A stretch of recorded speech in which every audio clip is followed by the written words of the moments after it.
Коронавируска каршы республикалык чам штабтын бүгүнкү 9 ноябрдагы маалыматына караганда кечээден бери бул илдеттен 5 адам каза болду. Жалпысынан көз жумгандардын саны 1182 адамга жетти. Соңку бир сутка ичинде вирус дагы 571 адамдан табылды. Алардын эң көбү Бишкек шаарында жана Ош, Чүй, Жалал Абад облустарында. Оору жуккандардын жалпы саны 63390 кишиге жетти. Бүгүнкү күндө 406 адам айыгып чыкты. Азыр ооруканада 3457 адам жатат. Дагы 3737 бейтап үйүндө дарыланууда. Ал эми коронавирус жуккан медицина кызматкерлеринин жалпы саны 3649 жетти. Алардын 3436 айыгып чыкты.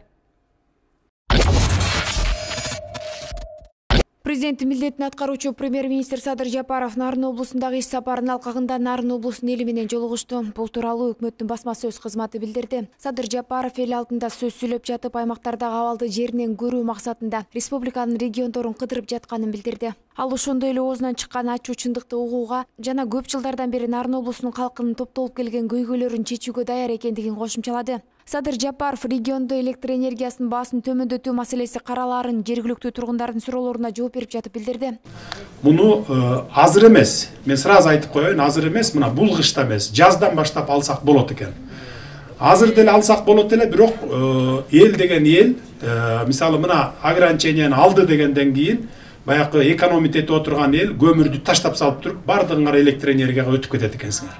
Анда уже трансформаторлор атылып, баягы эски араң иштеп аткан линиялардын баары күйөт экен. Трансформаторлор атылып кетет экен. Мына мен 10 чакты адис менен кеңештим.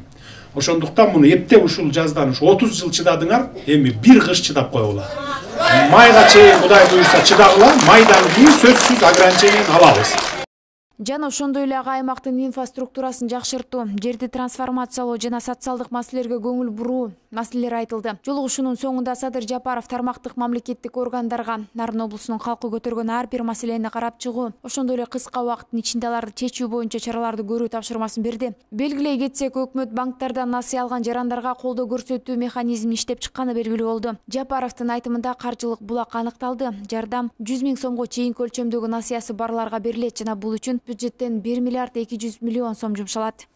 3 айлык процентин биз жардам беребиз деп атабыз. 3 айлык процентин. 100 000ге чейинкилерди гана.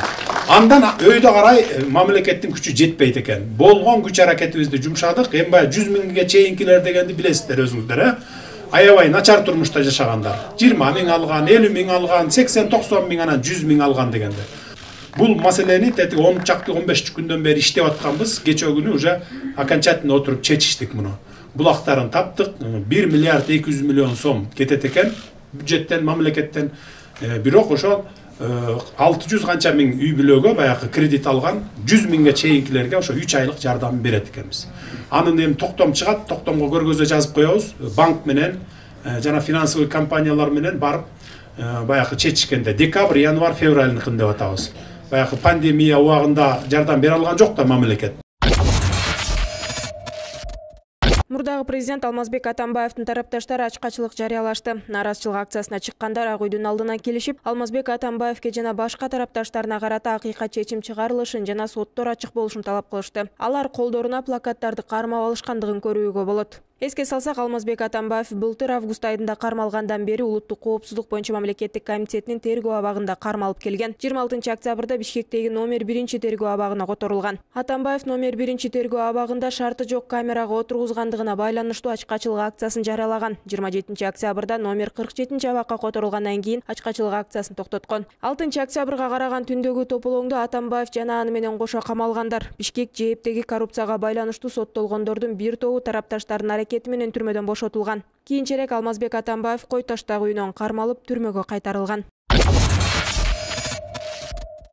Орто Сай базарындагы өрттө жабыркагандар жок. Бул тууралуу Өзгөчө кырдаалдар министрлигинин басма сөз кызматы кабарлады. Өрт саат 02:16 чектөөгө алынып, тилсиз жоонун андан ары башка объектилерге жайылышына жол берилген жок. Ал эми саат 8:55 толугу менен өчүрүлгөн. Болжол менен өрттүн жалпы аянты 1800 чарчы метр. Жабыркагандар жана каза болгондор жок деп айтылат маалыматта. Белгилей кетсек, 9 ноябрга караган түнү Бишкектеги Орто Сай базарынан өрт чыккан. Өзгөчө кырдаалдар министрлигинин маалыматына караганда, тилсиз жоо менен күрөшүү үчүн 5 бөлүм, бир автошаты, суу ташуучу инден кызматкерлер тартылган. Өрттүн себеби жана чыгымдар тууралуу маалыматтар такталууда.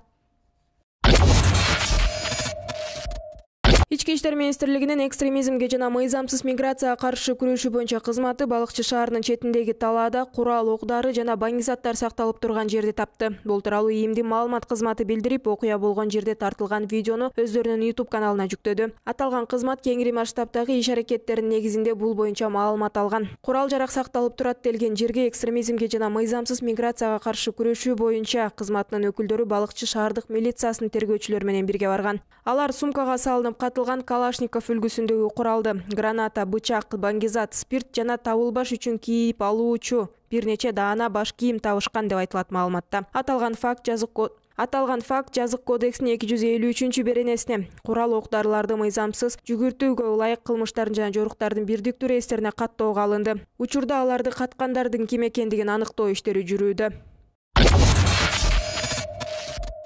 Бишкек мэриясы быйыл жаңы жылдык салют аттыруудан жана жаңы жасалгаларды сатып алуудан баш тартты. Бул тууралуу вице-мэр Айжан Чыныбаева Фейсбуктагы өздүк баракчасына жазды.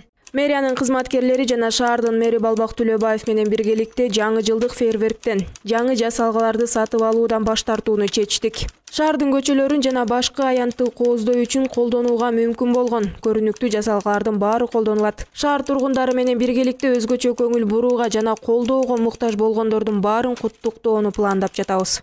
Белгилей кетсек, өткөн жылы 6 мүнөткө созулган салют аттыруу аз эме болгон. Мэрия ал үчүн 800 000 сом каражат сарптаган эле.